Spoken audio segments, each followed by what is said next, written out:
Welcome students to this e-learning class. Today I am going to discuss the play Rhinoceros by Eugene Ionesco. As you all know, this play is included in your core paper, Absurd Theatre. You see, after the World War II, the genre of absurd theatre developed.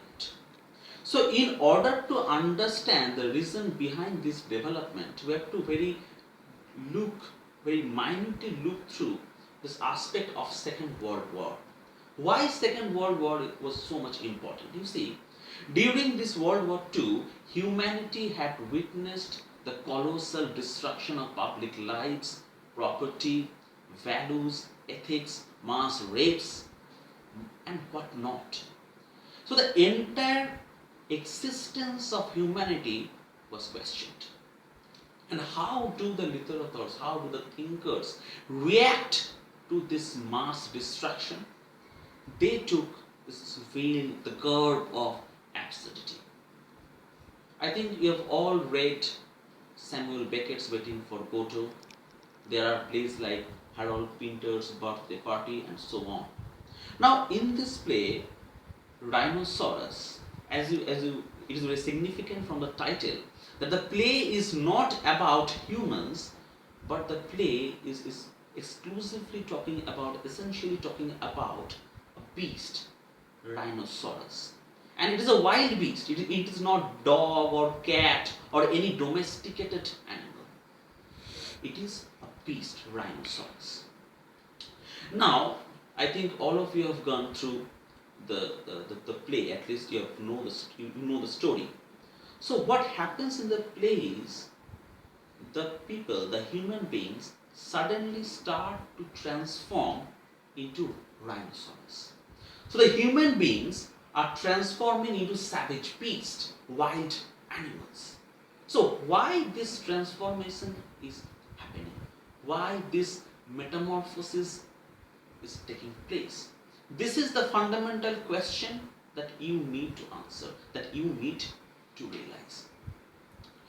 One thing, in this e-learning class, I don't have enough time to discuss the development of the genre of absurd theatre, but please go through Martin Eswin's book, Theatre of the Absurd, in order to gain a comprehensible knowledge about this genre.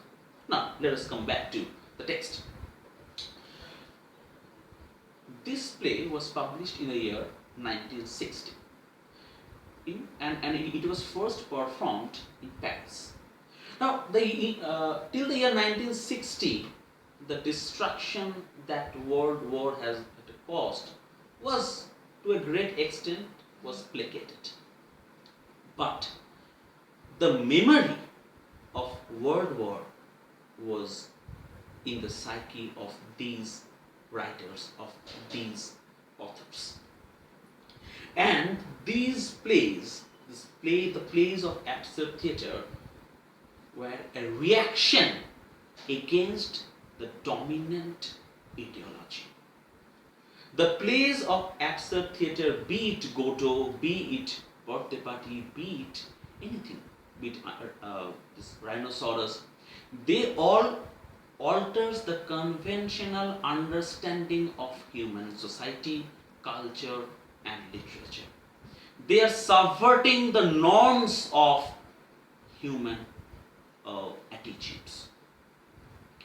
So, in this play, you should go through, most significantly, there are three major aspects. The first aspect is how can we consider Ionesco's play Rhinoceros as an absurd play? So you need to go through the element of absurdity embedded in the narrative. Why this is an absurd play? How this is an absurd play? See, the transformation of human beings into rhinoceros is not based on reality. We all know that it can never happen in reality. So this is number one. The way Berenger, the central protagonist, reacts to this transformation taking place in the society, and the people associated with him. You should also mention the central female character Daisy. So how the human beings are perceiving the change? Are they conforming to this change or are they resisting this change? This is number one. Number two, the aspect of language is very important, and this aspect of language is also important in case of all of the texts that you have in your syllabus. So please be very careful regarding your upcoming semester exams. Questions may come regarding the use of language, the narrative technique. I have given you the materials. You can find relevant portions and you can write your answers. Now, let me come to the third aspect, which is the most significant one, and that is the aspect of responsibility. You see, Beringer was an alcoholic man at the starting of this play. But when the humanity was faced with a crisis, he took the responsibility upon himself to resist the transformation, to surrender to the dominant ideology. So this play is also a critique of all the dominant ideologies. I should say this play criticizes, is a scathing critique of dictatorial attitudes, be it Nazism, be it fascism, or be it the communism in Russia, or be it the imperial attitudes of or the imperial advances of Japan. You see, all of these things created the World War, which caused mass destruction of public lives. So this is how Ionesco is providing a critique of the ideologies which want of this hegemonic structure where the common people are expected to conform themselves. But you see, the pinnacle of the play lies in the climax, in the last part, where Berengers resist against this transformation. He does not conform to change. Just before, we have seen Daisy. The smell of Rhinoceros seems fascinating to Daisy. It happens in society. We, the common people, easily get attracted towards the prevailing ideologies, prevailing customs, modes, and manners of society, of country, of the state. And we do not wish to question, we do not wish to challenge the dominant structure. We do not wish to alter, to subvert the hegemonic authority. So this discourse of center and power, this is also very important, which you need to ponder.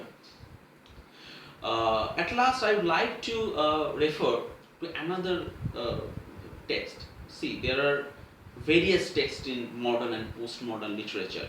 You need to give ample of intertextual references. But the text that I am going to refer is that Franz Kafka's Metamorphosis. When in that text, Gregor Samsa suddenly woke up one morning and he saw that he has been transformed, or he has been metamorphosed into a big insect. And so he could not adopt with the other members of his family. And ultimately what happened? He died. So just think the similarity, the analogous literary treatment of these two texts, Ionesco's Rhinoceros and Franz Kafka's Metamorphosis. So these are the few points that you need to know. Go through the materials that I have given you, prepare your answers, and at the end you can always get it checked by me. Most welcome. Thank you.